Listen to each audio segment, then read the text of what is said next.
par les tourments, ce que c'est que les tourments. Et nous avons, pour résumer cette partie, nous pouvons dire que nous pouvons être la cause de notre propre tourment, c'est-à-dire les difficultés que nous rencontrons, nous pouvons être, bien sûr, être l'auteur de ces difficultés-là. Et par exemple, la désobéissance à la parole de Dieu, l'ignorance aussi peut nous conduire au tourment, parce qu'il est bien dit dans l'Ancien Testament, dans le livre d'Osée, que mon peuple périt faute de connaissance. Ça veut dire que si nous ne sommes pas renseignés, si nous ne connaissons pas ce que nous devons connaître, si nous ne sommes pas conseillés, nous pouvons rencontrer, c'est-à-dire nous pouvons rencontrer des situations difficiles, nous pouvons être en face des tourments qui vraiment, dont nous ne saurons même pas son origine.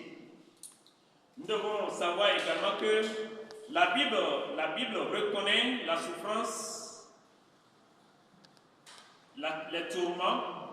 La Bible reconnaît cela, que, enfants de Dieu que nous sommes, des situations de ce genre difficiles peuvent subvenir dans la vie de chacun de nous. Nous pouvons être tourmentés, bien sûr, par nos propres collaborateurs, soit de service, même de l'Église aussi. Nos frères et sœurs peuvent servir de tourment dans la vie de chacun de nous.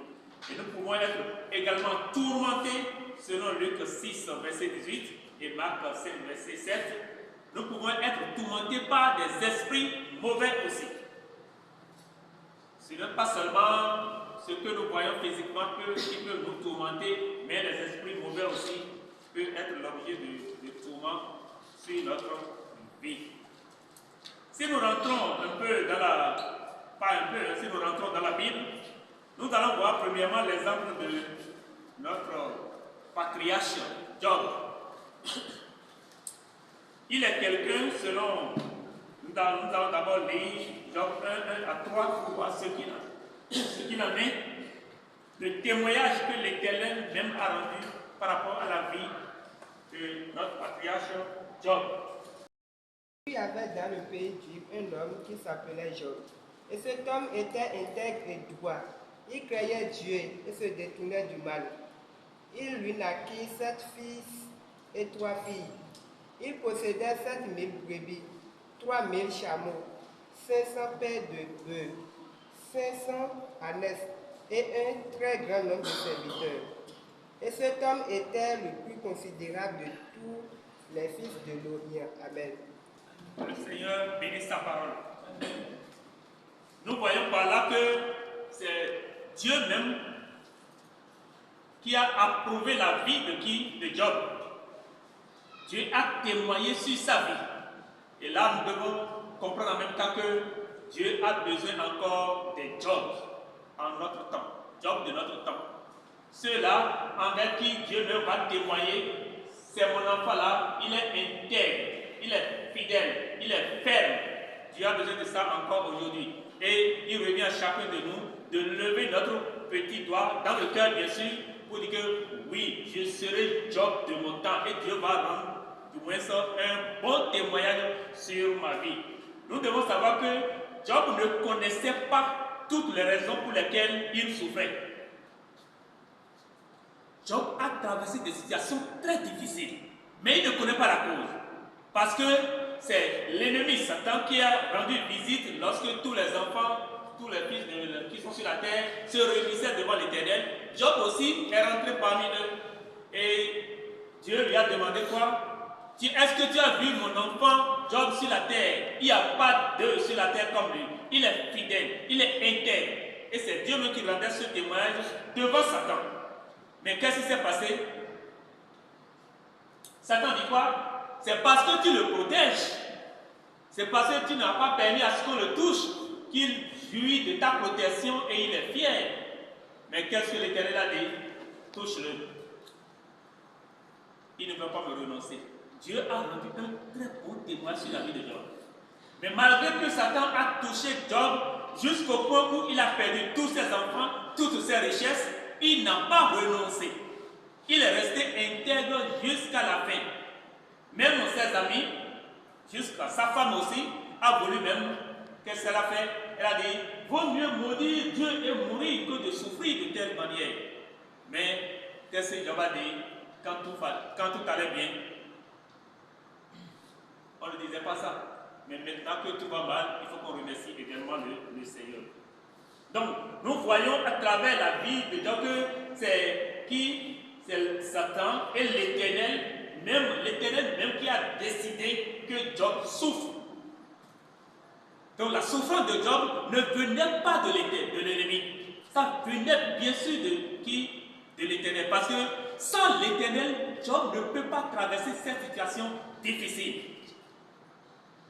Et nous devons avoir dans notre cœur que toutes les situations difficiles que nous avons traversées, ne dites jamais que c'est de la part de l'ennemi. Ne lui donnez jamais cette force. Ne lui donnez jamais, c'est-à-dire, cette pensée que c'est lui qui me fait souffrir, c'est l'ennemi qui me fait souffrir. Non. Si Dieu ne dit pas oui, ça ne peut jamais se passer sur ta vie. Donc c'est Dieu qui accorde d'abord, quelles que soient les difficultés, les tourments que nous avons rencontrés. Donc il ne connaissait pas, il ne sait pas d'où vient tout cela, mais il a souffert. Il a souffert. Si nous allons prendre un autre exemple, ce serait l'exemple de notre Joseph, dans Genèse 39, verset 11 au verset 12. Nous pouvons lire rapidement avant de continuer. Genèse 39, 11 et 12. Un jour qu'il était entré dans la maison pour faire son ouvrage et qu'il n'y avait là aucun des gens de la maison, elle le saisit par son vêtement en disant, « Couche avec moi. » Il lui laissa son vêtement dans la main et s'enfuit au dehors. Merci beaucoup, que le Seigneur bénisse sa parole. Nous voyons là que la maison est vide et la femme de son patron est là avec Joseph, ce jeune qui est esclave dans la maison, et maintenant quelque chose d'inhabituel voudrait se passer. Mais Joseph n'a pas cédé. Il n'a pas cédé. Et si c'était toi? Est-ce que tu allais rester ferme comme Joseph? Ou bien aujourd'hui c'est nous-mêmes qui cherchons des occasions où nous serons seuls avec des choses que le Seigneur n'aime pas et nous voulons des fois jouir favorablement, c'est-à-dire selon nos besoins. Ou est-ce que ce n'est pas nous-mêmes qui cherchons des occasions pour s'éloigner même de la parole de Dieu, pour s'éloigner de Dieu par rapport à nos actes? L'incident est arrivé, mais Joseph n'est pas tombé dedans. Il est resté ferme pour nous dire que l'Éternel a besoin encore de qui? De Joseph. C'est nécessaire et c'est indispensable que nous soyons Joseph de notre temps étant jeunes, quelle que soit la situation. Nous devons être Joseph de notre temps. Tu dois être Joseph de ton temps. Il ne faut pas accepter n'importe quoi sur ta vie.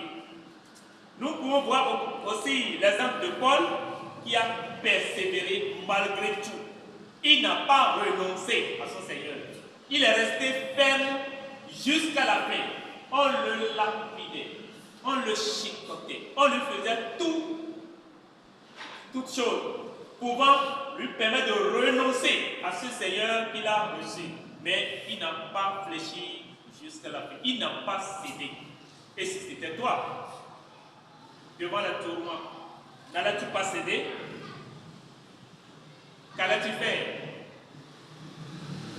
Nous devons commencer par prendre notre dans nos cœurs. Et à la fin, vers 21h, chacun dira ce qu'il a retenu de ce séminaire. Ce qu'il a retenu, ce que tu as gagné à travers l'enseignement d'hier et d'aujourd'hui, c'est-à-dire tu vas nous dire ça publiquement ici avant qu'on ne rentre. Que le Seigneur nous bénisse. Donc préparez-vous. Donc ne soyez pas présent et absent. Il faut qu'on soit réellement présent. Merci beaucoup. Nous allons prendre un autre exemple. Il s'agit de Pierre et Jean. Ces deux disciples de Jésus. Qu'est-ce qu'ils ont fait? Ils allaient à la prière et ils ont trouvé quelqu'un qui quémandait. Et Pierre disait, nous n'avons rien à te donner, mais au nom de Jésus, cause de ce miracle, les gens voulaient, les Juifs et autres, les Sadducéens voulaient quoi? Voulaient lapider Pierre et Jean, voudraient les corriger. Mais Pierre et Jean n'ont pas renoncé à Christ. Il dit, c'est mieux d'obéir à Dieu que de nous obéir. Nous avons besoin encore aujourd'hui des gens et des Pierre dans nos congrégations. Nous avons besoin aujourd'hui des gens comme Pierre qui décident par la foi. Donc nous devons comprendre aussi que sur l'église de Colossiens 2, verset 5, nous allons voir là que ces chrétiens sont restés fermes. Et c'est ça même le souhait de qui? De Paul. Lisez-nous ça. Car si je suis absent de corps, je suis avec vous en esprit, voyant avec joie le bon ordre qui règne parmi vous et la fermeté de votre foi en Christ. Paul les exhorte à rester fermes dans la foi. C'est vraiment indispensable. Rester ferme dans la foi. C'est ça son souhait. Même s'il est absent ou présent, il veut que ses fidèles restent fermes. Parce que si nous nous engageons de rester avec le Seigneur durant toute notre vie, ce ne serait pas juste quelques minutes où nous allons céder, c'est-à-dire ne pas rester intègre, ne pas rester, c'est-à-dire ne pas demeurer ferme, ce n'est pas bien. C'est pourquoi Paul ici les exhorte à être vraiment fermes dans la foi qu'ils ont en Christ. Si j'ai foi en Christ, si tu as donné ta vie à Jésus, il faut rester ferme. Il faut rester ferme, il faut rester debout. Il ne faut jamais céder. Il ne faut jamais donner autre place à Christ dans ta vie.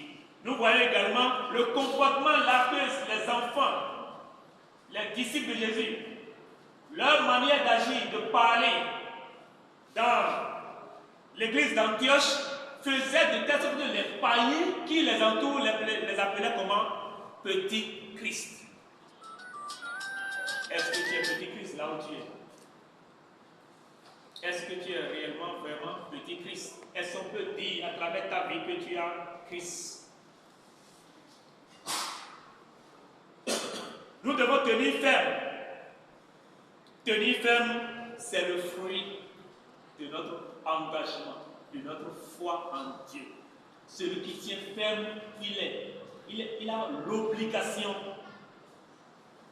Celui qui tient ferme, celui qui a la foi du moins, a l'obligation de tenir ferme dans tous les domaines de sa vie. Il ne va jamais céder. Excusez. Et nous devons voir aussi que tenir ferme, c'est la conséquence de notre foi. Si j'ai la foi, c'est obligé pour moi de tenir ferme. Si je ne me tiens pas ferme, ça veut dire que ma foi est en train de vaciller, ce n'est pas constant, c'est-à-dire, c'est comme ça suit l'image de temps de ci, là ce n'est pas bien. Nous devons être fidèles à nos engagements, l'engagement que nous avons pris. Pour être fidèles au Seigneur, nous devons tenir ferme, lié à la crainte de Dieu. Tenir ferme est lié à la crainte de Dieu. La crainte de Dieu, c'est quoi? C'est fuir le péché. La crainte de Dieu est le commencement de la sagesse, ça veut dire fuir le péché. Craindre Dieu, c'est fuir le péché. Ne pas se révolter contre Dieu. Donc nous ne devons pas céder, quels que soient les tourments. Est-ce que nous pouvons tenir ferme? Est-ce que nous pouvons rester fermes devant les difficultés, devant les situations difficiles, dans nos manquements? Est-ce que nous pouvons toujours tenir ferme et garder notre foi jusqu'à la fin? Nous allons aborder maintenant le grand 2 intitulé Comment tenir ferme. Tout chrétien a la parole de Dieu avec lui et la parole est notre boussole. C'est ça qui allait nous aider à tenir ferme. Celui qui s'éloigne de la parole de Dieu ne peut jamais tenir ferme devant les tourments. Nous allons lire Daniel 11, 32. Il dit quelque chose de très important là. Daniel 11, 32. Il reçoivent par des flatteries les traîtres de l'alliance, mais ceux du peuple qui connaîtront leur Dieu agiront avec fermeté. Merci beaucoup, que le Seigneur bénisse sa parole. Ceux qui font quoi? Connaître leur Dieu, ceux qui connaissent leur Dieu, doivent agir avec comment? De quelle manière? Avec fermeté. Les gens vont vous flatter. Il y en a assez. Si vous voulez, étant jeune, trouver à faire quelque part, on peut vous dire assez de choses. Vous aurez de tel montant de flatterie, et aussitôt que vous voulez rentrer dedans, on va commencer par donner des conditions à ici, tel que cela s'est passé même la vacance dernière avec une sœur, où on dit, c'est une chrétienne qui voulait engager une autre chrétienne, qui dit, il n'y a pas de dimanche, vous là, les dimanches, tous les dimanches vous êtes à l'église, mais chez moi, ça ne peut pas marcher comme ça, parce que mon entreprise doit marcher. Et c'est une chrétienne qui dit ça. Si l'argent la poussait plus, si elle aimait l'argent à autant, elle disait du moins que oui, je veux l'argent, voilà que je travaille des situations difficiles, elle allait accepter. Et bientôt, elle n'ira plus à l'église. On va lui ôter comme ça la foi qu'elle avait en Dieu. Ça peut se passer encore et encore avec vous. Lorsque vous cherchez à travailler quelque part, on peut vous imposer des conditions. Et ça se passe tous les jours. Donc, priez le Seigneur pour ne pas être flatté et abandonner la foi. Nous devons comprendre que la persévérance est indispensable. Parce qu'il a dit dans la parole de Dieu, nous devons persévérer jusqu'à la fin. Si nous décidons d'être enfants de Dieu, ça ne doit pas être pour un temps, mais ce sera pour toujours. Je dois garder ma fermeté, ma foi durant toute ma vie. Ne jamais céder. Ne jamais céder. Restez toujours persévérant. Et pour réussir comment tenir ferme, entre nous jeunes, il peut y avoir des clubs de la lecture de la parole de Dieu. Nous pouvons organiser ça. Ça peut être organisé. Club de la lecture de la parole de Dieu. On peut créer un club sur un réseau et tous ceux qui ont Android peuvent être intégrés. Et comment ça va se passer? Peut-être dans chaque semaine, on peut décider que chaque personne lise au moins 5 chapitres dans chaque semaine. Et ça peut être aussi tour à tour. Et dans le même temps, on peut encore créer des forums de prière en chaîne. Si c'est 20 jeunes, si c'est 15 jeunes, si c'est 10 jeunes dans la même église, il peut créer un système et faire des prières en chaîne. Prière en chaîne, comment ça se passe? C'est-à-dire, vous décidez de prier durant toute une semaine. Si vous êtes 20, priez sans relâche durant toute une semaine. La première personne prie pendant 1 heure. Il se repose. La deuxième personne prie aussi pendant 1 heure. Il se repose. C'est-à-dire, tu as 1 heure à diriger la prière dans ce forum-là. Est-ce que vous comprenez un peu ce que je dis? Ça se passe. Ça peut aider aussi. Ça aide vraiment et ça peut aider. On peut prendre tout un mois. Et si tu exhortes, tu lances le sujet de prière, là, ton temps passe. Et tous ceux qui sont dans le groupe doivent passer. Tout le monde doit passer. Donc c'est ça. Ça fait partie des éléments qui pourront nous aider à être en relation toujours avec le Seigneur.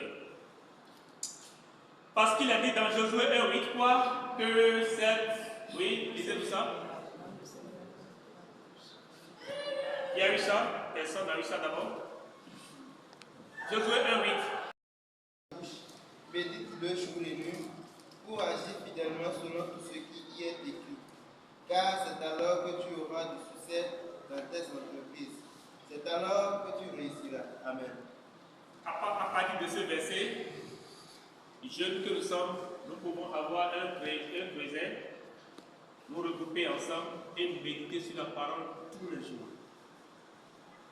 Nous pouvons prier les uns pour les autres tous les jours, parce que nous en avons besoin. Ensemble, on est très forts. Qu'est-ce que l'ennemi fait pour avoir les enfants de Dieu aujourd'hui? C'est ce que le lion fait. Même s'il y a un seul lion et il y a 1000 brebis autour d'un lion, comment il va faire? il va faire tout pour écarter une brebis. S'il écarte la brebis, c'est là qu'il va l'avoir. Mais quand les brebis sont ensemble, ils sont très forts. Le lion ne pourra rien faire contre eux. C'est ce que l'ennemi fait.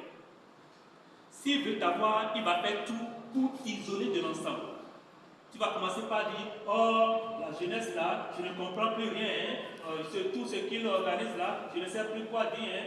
Moi j'en ai marre, je suis fatigué. Et tu vas commencer par témoigner. C'est l'ennemi qui est en train d'agir comme ça. En fin de compte, il va t'avoir au carrefour là-bas. C'est ce qu'il fait. Donc nous devons rester ensemble soudés et on est très fort. C'est 2 Thessaloniciens 17 qui nous encourage à prier sans cesse. Prier sans cesse.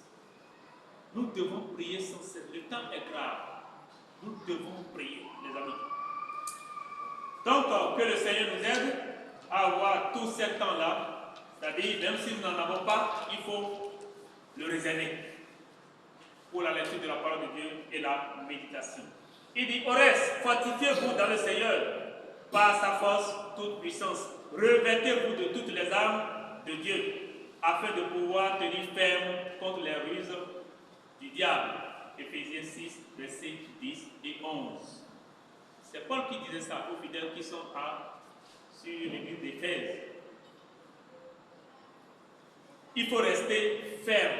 L'ennemi est très rusé. Oui, quand on est renseigné, on subit après aussi assez de difficultés aussi. Qu'est-ce que je voudrais dire par là? Lorsque tu sais désormais que l'ennemi est rusé, dans cette semaine, tu peux avoir les attaques dans ce sens. Il va multiplier ces attaques. S'il savait que c'est tout droit, il te fait face pour t'avoir et tu es maintenant renseigné, qu'il peut t'avoir, il peut passer par autre chose, par autre chemin pour chercher à t'avoir.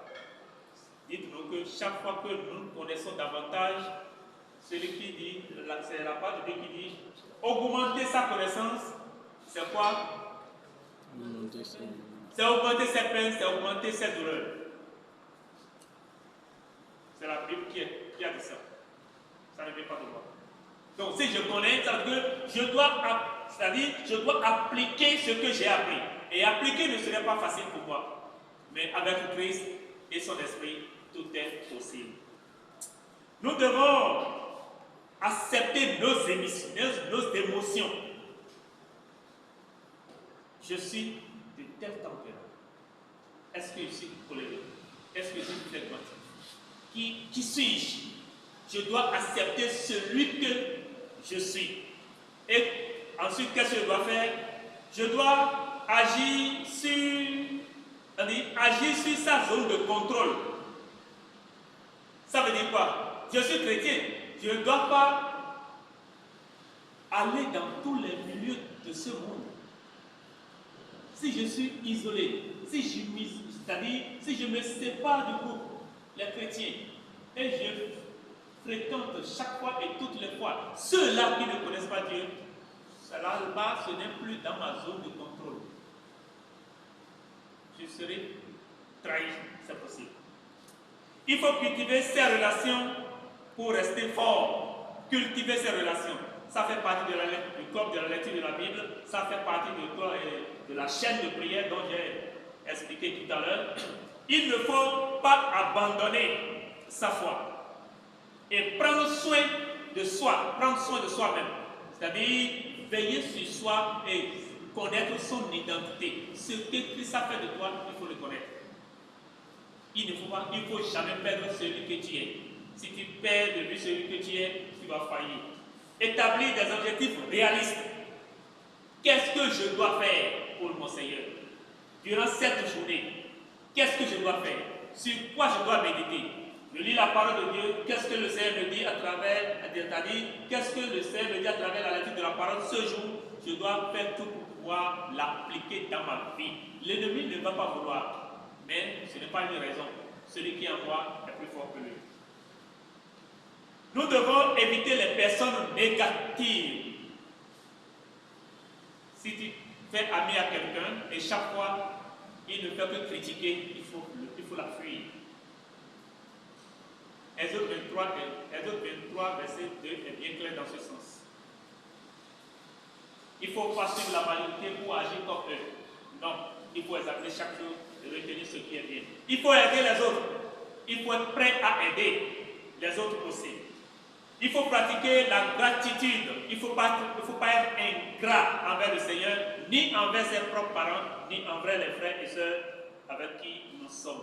Et accepter le changement. Il y a des gens qui ne veulent jamais changer. Mais là, c'est un don. Hein. Accepter le changement, c'est un don. Il y a des gens qui peuvent changer la position de leur lit 5 fois par semaine. Oui, c'est possible. Changer le drap de lit pendant 5 fois par semaine. Oui, c'est un don.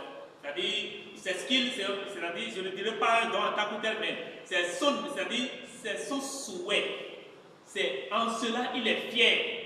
Mais celui-là qui n'aime pas changer la position même de ses comportements et autres, il lui serait difficile d'accepter et de changer aussi. Toutes ces choses-là sont impliquées dans notre relation avec le Seigneur. Et il faut travailler. Si je n'aime pas le changement, il faut travailler, c'est-à-dire il faut travailler à cela pour être changeant. Parce que l'Esprit Saint va me dire des fois, change. C'est pourquoi des fois, nous sommes toujours dans des difficultés parce que Dieu voulait que nous changions. Mais tant que nous ne changeons pas, les tourments, ça se répète, ça se multiplie, jusqu'à ce que nous puissions vraiment retenir ce que Dieu voulait pour nous. Jésus a dit, vous aurez les tribulations dans le monde. Ça, c'est la raison d'être de notre foi. Nous avons été avertis. Les disciples ont été avertis. Nous aurons des tribulations.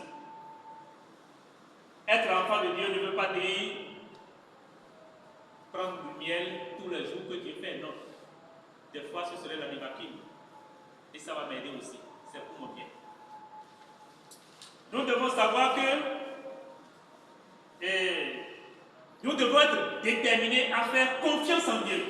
Comment faire pour tenir ferme? Je dois être déterminé, avoir confiance en Dieu. Ce qui s'est passé dans le livre d'Exode, Exode 14, 13 à 14. Qu'est-ce que Moïse leur a dit?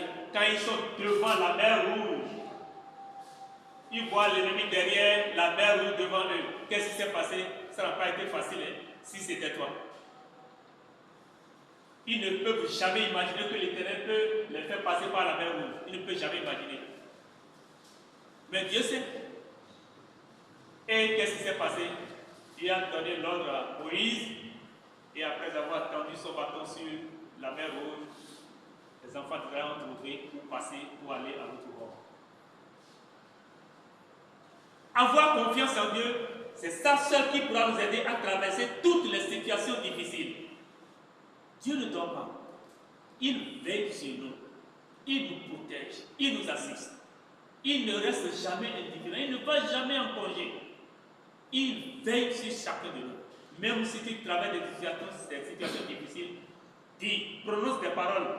Seigneur est avec moi. Le Seigneur est avec moi. Je ne vais jamais le retenir. Il est avec moi. Il sait ce que je traverse. Il me donnera la victoire. Si tout est flou devant toi, il faut prier de cette manière. L'Éternel veille sur moi. L'Éternel veille. Jésus est dans la barque. C'est des phrases qu'il faut prononcer pour se donner du courage dans des situations difficiles. Il faut écouter à tout moment le consolateur. Parce que du moment où il y a aussi quelque chose, hein, je vais revenir là d'abord. Quand Moïse retourne maintenant vers l'Éternel pour dire, ah voilà, nous sommes devant la mer rouge, car on fait. Qu'est-ce que Dieu lui a dit? Qu'est-ce que tu as en main? Dieu lui a donné déjà le pouvoir de traverser la mer rouge. Mais il ne savait pas. C'est de l'ignorance dont nous parlons ça. Il a le pouvoir. Qu'est-ce que tu as en main? Et tends ça sur la mer. Il ne savait pas que le bateau que l'Éternel lui avait donné pouvait l'aider à traverser ça.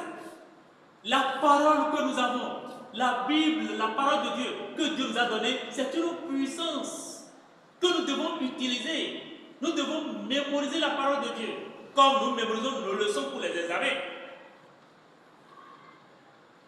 Nous pouvons nous entraîner dans ce sens, mémoriser un verset par jour pendant un mois. Et ce serait un examen entre nous Et à la fin de ce mois-là, chacun se lève et il cite les 30 versets, l'un après l'autre. Ça va nous aider. Ça va t'aider quand tu seras seul. Que le Seigneur nous aide. Nous devons voir aussi que, et à la fin du règne de Josaphat, qu'est-ce qui s'est passé? Juda fut envahi. Juda fut envahi. Qu'est-ce que l'autre, comment on appelle, qu'est-ce que Josaphat voudrait faire? Il a fait confiance en qui? En Dieu. Quand l'ennemi les assaille, qu'est-ce qu'il a fait? Il tourne le regard, ses regards vers l'Éternel. Nous allons lire cela. Dans 2 Chroniques 22, lisez-nous cette partie. Ô notre Dieu, n'exécute pas tes jugements sur eux, car nous sommes sans force devant cette multitude nombreuse qui s'avance contre nous, et nous ne savons que faire, mais nos yeux sont sur toi. Nous comptons sur toi. C'est la prière de Josaphat. Quand ils sont dans cette situation difficile, ils disent: oh Seigneur, car nous sommes sans force. Il reconnaît leur faiblesse. Le chrétien qui ne reconnaît pas ses faiblesses devant le Seigneur, c'est un orgueilleux. Il ne bénéficie rien de Dieu. C'est pourquoi il faut prier chaque fois. Celui qui ne prie pas, c'est tout comme s'il se satisfait lui-même. Il sait qu'il pourrait avoir satisfaction pour ses besoins. Non. C'est pourquoi Dieu dit, la part de Dieu nous conseille de prier sans cesse. Il dit: car nous sommes sans force devant cette multitude nombreuse qui s'avance contre nous, et nous ne savons que faire, mais nos yeux sont fixés sur toi. C'est des paroles de prophétie que je peux prononcer quand je suis devant des situations très difficiles. Seigneur, je compte sur toi. Je sais que tu vas agir. Et il agira. Il ne manque pas d'agir. Donc, nous devons nous dire que nous avons plein d'exemples, même si nous prenons l'exemple de Noé dans la Bible. Tous ceux qui existaient au temps de Noé ne craignaient pas Dieu. Mais qu'est-ce que Noé et sa famille, surtout Noé, qu'est-ce qu'il fait? Il craint Dieu. Il est ferme dans sa relation avec Dieu. Il n'a pas cédé. Même si l'autre a fait un mauvais choix pour se retrouver sur la terre de Sodome et Gomorrhe, là-bas, il est resté ferme. Il n'a pas fait comme eux.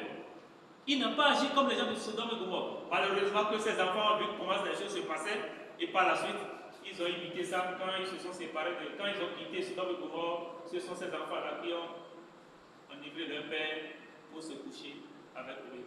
Et voici les dégâts des Moabites.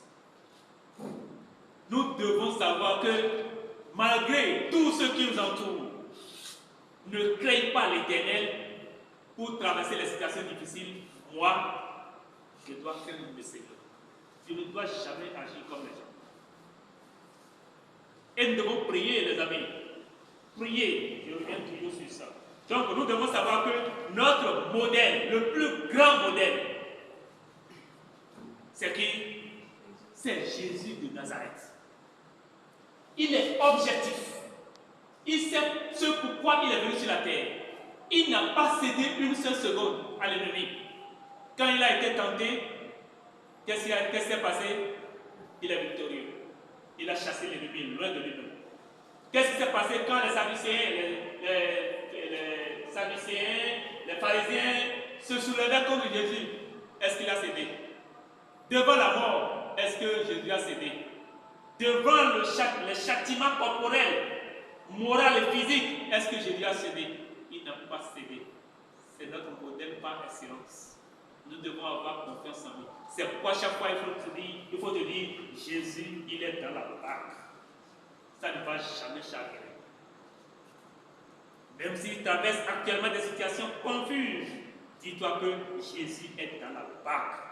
Ce n'est pas encore la fin. Il n'a pas encore dit son dernier mot.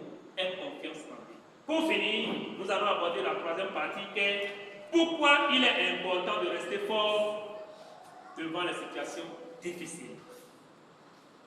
Pourquoi c'est important de rester ferme. Rester fort dans les moments difficiles nous permet de faire face aux défis et aux obstacles. qui se présente à nous. C'est-à-dire, on dit, pourquoi il est important de rester ferme? Premièrement, d'abord, c'est mon objectif, ce que je suis, mon identité. Je vais quelque part. Mes yeux sont fixés sur Jésus. C'est lui que je regarde. Si je suis en train de le regarder, ça s'est passé avec Pierre sur le lac de Galilée, si j'ai bonne mémoire. Qu'est-ce qui s'est passé? Si c'est toi, permets-moi de venir. Et Pierre a commencé par marcher. Hein? Et par la suite, quand il a douté, ah, c'est moi qui suis en train de marcher comme ça. Quand il regardait Christ, il allait très bien. Mais quand il a commencé par regarder tout autour de lui, il a commencé par s'enfoncer dans l'eau. Ayons toujours regard sur Christ, quels que soient les obstacles, nous allons traverser. Donc il est important de rester ferme parce que notre but est important plus que les moments difficiles que nous traversons. Le but est important, c'est pourquoi il doit tenir ferme. Pierre a dit, les situations difficiles que nous traversons aujourd'hui, on ne peut jamais comparer cela à la gloire à venir. Jamais, on ne peut jamais comparer. C'est incomparable. Donc si j'ai le regard fixé sur ma victoire, mon élévation, dans le royaume de Dieu là-bas, je dois rester ferme. Donc je dois rester ferme jusqu'à la mort. Nous devons rester fermes dans tous les domaines du moins de notre vie. Rester ferme. Il faut garder un esprit positif. Ça veut dire quoi? Il ne faut pas commencer par se plaindre. Il ne faut pas commencer par se plaindre quand tout va mal. Lisez-nous Job, s'il vous plaît. Job 42, 5. J'ai entendu parler de toi, mais maintenant mon œil t'a vu. Merci beaucoup, que le Seigneur bénisse sa parole. J'avais entendu parler de toi, mais maintenant, mes yeux t'ont vu. Est-ce que ce n'est pas une élévation? Si Job n'avait pas traversé les situations difficiles, est-ce qu'il pouvait dire ça? Il ne peut jamais le dire. Il a dit, j'avais entendu parler de toi, mais maintenant, mes yeux t'ont vu. Donc, nous devons savoir que c'est important de traverser des situations difficiles. C'est pour notre bien. Ça nous permet de nous rapprocher du Seigneur.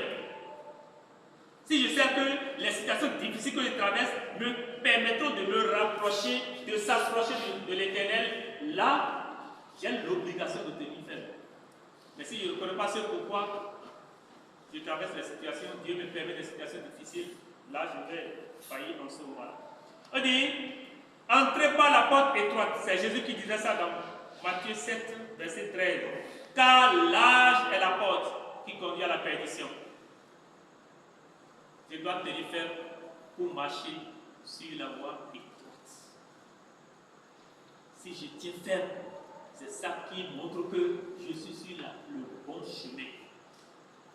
Je ne dois pas marcher, c'est-à-dire je ne dois pas agir comme ceux de ce monde, parce que vraiment ça va de mal en pire, étant donné que la vérité est mise de côté aujourd'hui dans le monde entier. Les gens n'aiment plus la vérité. Et nous devons l'être. Nous devons être des gens de la vérité. Nous devons dire la vérité. Nous devons agir comme celui qui a Christ en lui. Pourquoi tenir ferme? C'est parce que c'est Dieu qui a voulu ainsi. C'est la volonté de Dieu de tenir ferme. Donc je dois tenir ferme. Ça ne vient pas de moi. C'est une obligation. C'est ce que Dieu veut de moi. Nous lisons dans Hébreux 6, verset 11, quoi? Qu'est-ce que nous lisons là? Hébreux 6, verset 11, montre le même zèle pour conserver jusqu'à la fin une pleine espérance. Amen. Que le Seigneur bénisse sa parole. La fin, une pleine espérance. C'est une obligation. Je dois conserver ma fermeté jusqu'à la fin. On n'est pas un chrétien pour un temps. On n'est pas un chrétien seulement les dimanches, mais on est chrétien 24 heures sur 24, 7 jours sur 7, 365 jours sur 365. Qu'est-ce que 2 Corinthiens 14, 16 à 18 nous dit, qui a ce texte-là? C'est pourquoi nous ne alors même alors que notre homme intérieur se détruit, notre homme intérieur se renouvelle de jour en jour. Car nos légères afflictions du moment présent produisent pour nous, au-delà de toute mesure, un poids éternel de gloire, parce que nous regardons non point aux choses visibles, mais à celles qui sont invisibles. Car les choses visibles sont passagères et les invisibles sont éternelles. Amen. Que Dieu bénisse sa parole. Les choses visibles sont pour un.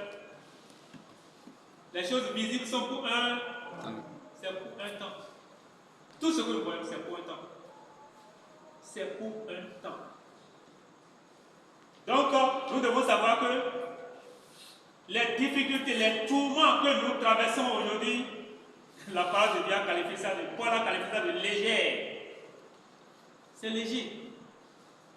Ce n'est pas nous. Ce que nous voyons, nous crions, nous disons, oh Seigneur, ça va mal. Paul a qualifié ça de léger. Parce que, après la mort, on ne peut jamais comparer même la souffrance que les sans-Christ auront après la mort, on ne peut jamais comparer à la souffrance sur la terre aujourd'hui. On ne peut pas comparer. C'est le pire. Et ce sera éternel. Nous, chrétiens, qui traversons des situations et nous disons que oui, c'est grave, c'est ci, c'est ça. Oui, c'est dur étant dans la chair. Mais avec l'Esprit Saint, nous serons vainqueurs. Avec la parole de Dieu, nous serons vainqueurs. Donc c'est pourquoi chacun de nous devons savoir que tout ce que nous traversons, Dieu le sait déjà et il va toujours nous aider à traverser les situations difficiles.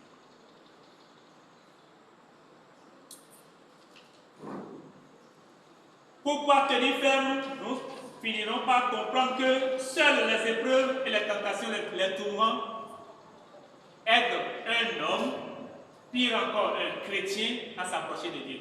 Donc c'est obligatoire. Pourquoi tenir ferme devant les situations difficiles? C'est parce que c'est par les afflictions, c'est par les difficultés qu'un croyant peut s'approcher de Dieu. S'il n'y a pas, c'est-à-dire, Dieu est en train de nous purifier petitement à travers les souffrances, les tourments que nous traversons. C'est une purification. C'est une purification. Plus on est tourmenté, plus on s'approche de Dieu, plus on sait qu'on est faible. Et on a besoin de l'éternel. Et c'est ça ce que Dieu veut. C'est pourquoi, quand tout va bien, même on ne prie pas, on ne lit même pas la parole de Dieu. Et c'est ouvert. Nous devons travailler sur ça, chacun de nous. Donc, nous devons savoir que c'est indispensable pour notre vie chrétienne, les tourments. Mais comment les traverser? Nous les avons déjà vu. Mais pourquoi les traverser? Parce que ceux qui nous entendent, après avoir traversé les tourments, les difficultés, les souffrances, c'est plus grand que les souffrances que nous avons actuellement même. On ne peut jamais comparer. Donc, quelle que soit la situation que tu traverses, oui, étant jeune, oui, il y a assez de situations difficiles qu'on traverse. Oui, ceux qui se sont déjà mariés, ils traversent encore d'autres situations difficiles aussi. Et souvent, nous, dans nos échanges, c'est juste pour blaguer. Des fois, on dit que ceux qui sont déjà dedans, si c'est possible qu'ils ressortent, ce serait mieux. Mais c'est impossible de ressortir. Mais maintenant, ceux qui ne sont pas encore rentrés dedans, courent pour rentrer dedans. Et quelqu'un me disait le jour là, oui, même si ceux qui sont déjà dedans, même s'ils ont envie de retourner, c'est mieux que même nous aussi nous rentrons dedans d'abord, pour savoir si c'est bon de retourner. Est-ce que vous comprenez ce que c'est à dire? Hein? C'est bon, non? C'est pour nous dire que ce n'est pas bon de précipiter pour rentrer dedans. Il ne faut pas précipiter. Il ne faut pas précipiter. c'est pour notre bien. Il faut mieux se préparer, étant jeune. Il faut vraiment mieux se préparer et prier beaucoup parce qu'il y a tant de difficultés dans ce domaine. Comme je le dis souvent avec les jeunes, un jeune est au carrefour de sa vie. S'il fait un mauvais choix, revenir au carrefour pour prendre encore un autre choix, c'est difficile. Il y a des choix qu'on ne revient plus au carrefour pour prendre. C'est-à-dire, il y a des directions, si tu prends, c'est fini. Il n'y a plus de demi-tour. Donc c'est pourquoi quand un jeune est au carrefour, il doit vraiment réfléchir sur comment choisir, qu'est-ce que je dois faire dans ma vie, qu'est-ce que je dois faire pour mon Seigneur. C'est quand il est jeune qu'il a la force, l'habileté pour pouvoir choisir. Que le Seigneur vous aide à faire un bon choix. Pour finir, lève-toi, sois éclairé, car ta lumière arrive. Et la gloire de l'Éternel se lève sur toi. Voici les ténèbres couvrent la terre et l'obscurité les peuples. Mais sur toi, sa gloire apparaît. Des situations marchent à ta lumière et des rois à la clarté de tes yeux, selon Ésaïe 60, verset 1 à 3. Dans la voie que tu suis, dans la joie que suit du moins l'humanité, caractérisée par la folie du pouvoir, par la politique de domination et de destruction, le penchant vers la guerre, le chaos et l'autodestruction, dans les soulèvements déchaînés et catastrophiques des éléments de la nature, dans la succession de l'accomplissement rapide des prophéties de la parole de Dieu, les signes des temps font résonner l'appel solennel, nous invite à nous lever à la lumière de Dieu et à nous préparer rapidement à sauver les enfants, nos collaborateurs. Si telle n'est pas la grande mission et la grande obligation de l'Église, à cette heure de crise, alors que pourront le Seigneur et le monde attendre d'elle? Que pourrait faire l'Église, à moins que ses membres dirigent et autres membres à la fois ne se lèvent comme un seul homme et ne se jettent corps et âme dans le conflit? Nous devons savoir, étant chrétiens, que c'est le moment de nous d'éclairer ceux qui nous entourent à partir de nos maisons. Notre lumière doit briller. Le temps est grave. Nous ne devons pas toujours rester dans nos sommeils.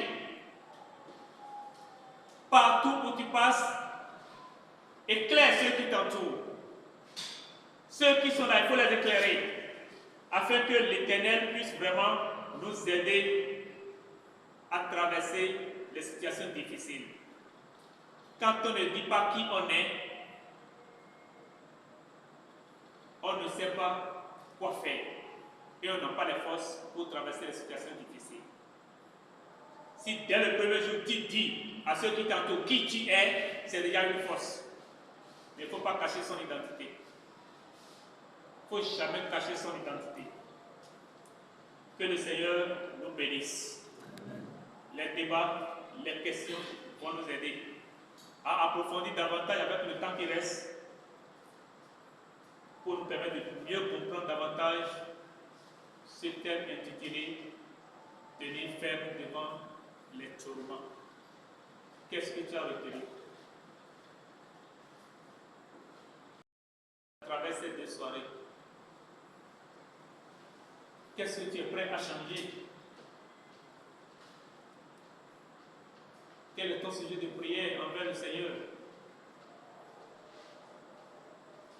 Ne crois pas que c'est déjà la fin. Même si tu traverses des situations difficiles, ce n'est pas encore la fin.